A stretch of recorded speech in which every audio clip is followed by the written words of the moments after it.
you're descended from the laziest apex predator that has ever existed on the planet. I'm serious. Lions chase their food. Sharks chase their food. Bears chase their food. Your ancestors took one look at all that running and went, nope, I'm gonna stay right here. And then they figured out a way to murder things from 50 feet away. We're talking about the dumbest, simplest, most unbelievably effective skill in the entire history of life on Earth. Something so basic that a 6-year-old can do it. Something so embarrassingly low-tech that no other animal, not even our closest cousins, can pull it off. And that one skill broke the planet. Stick around, because by the end of this video, we're getting to the part where humans took this dumb little skill and used it to throw an object so hard and so accurately that it ended up in space. Spoiler, it's still up there. Okay, so let's get something straight right up top. Humans should not have won. On paper, we are not winning any of these fights. Look at us.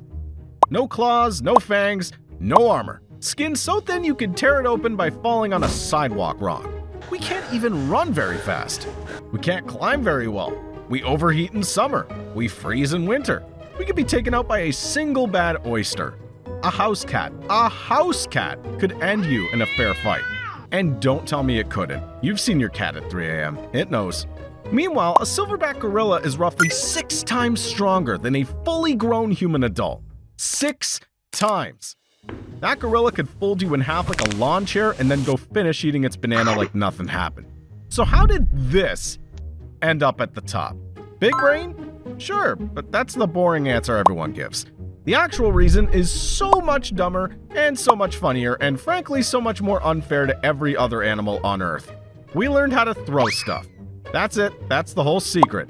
Now, you're probably going, okay, cool, lots of animals can throw. No, they can't. That's the wild part. Almost no animals on Earth can actually throw something with any kind of accuracy or speed. That same silverback gorilla I just mentioned, 6 times stronger than you.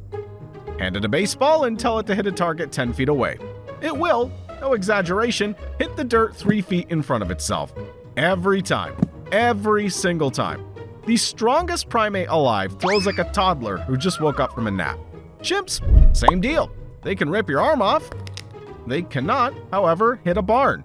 But a random 12-year-old at Little League can throw a 60-mile-per-hour fastball directly at a strike zone the size of a paperback book from 46 feet away.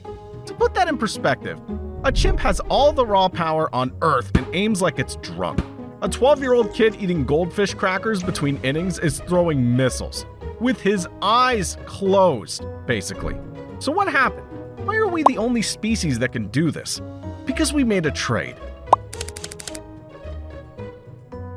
Somewhere around 2 million years ago, evolution looked at humans and basically went, alright, hear me out, what if instead of being strong, you were really good at one weird thing?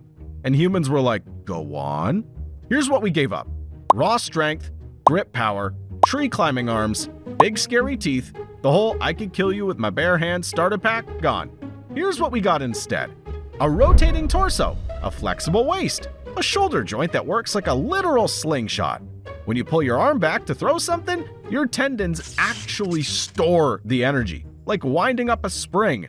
Then when you release, that energy fires up from your feet, through your legs, through your hips, across your whole body, and out through your fingertips. You are a catapult, a meat catapult. But here's where it gets crazier, because a strong arm is completely useless if you can't aim. And aiming a thrown object is, no exaggeration, one of the hardest physics problems in nature.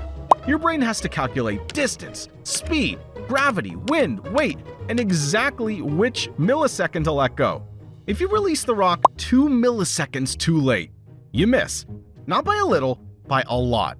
Entirely. 2 milliseconds. Your brain is doing all of that automatically.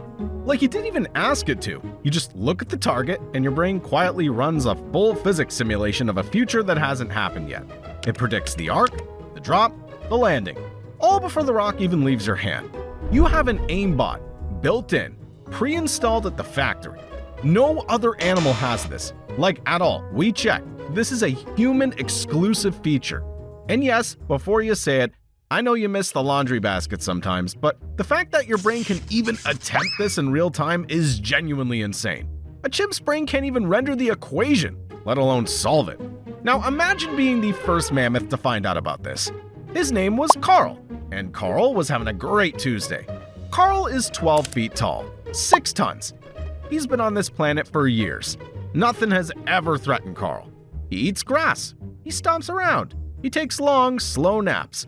Carl's basically a living tank with hair. Then one day, from 50 feet away, some weird naked little ape with bad posture, let's call him Doug, picks up a sharp rock and just yeets it directly at Carl's skull. What was that? I don't know, Greg. It came from over there. The ape's doing it again. Are they making more? Yeah, Greg, they were making more. Doug just invented long-range death, and he did it before we had pants. Carl, unfortunately, ate dirt that day. R.I.P. Carl. You know who didn't eat dirt today, though? You, who just so happens to have death machines as arms. And honestly, if you've made it this far and you still haven't subscribed, you might want to change that. Hit the button.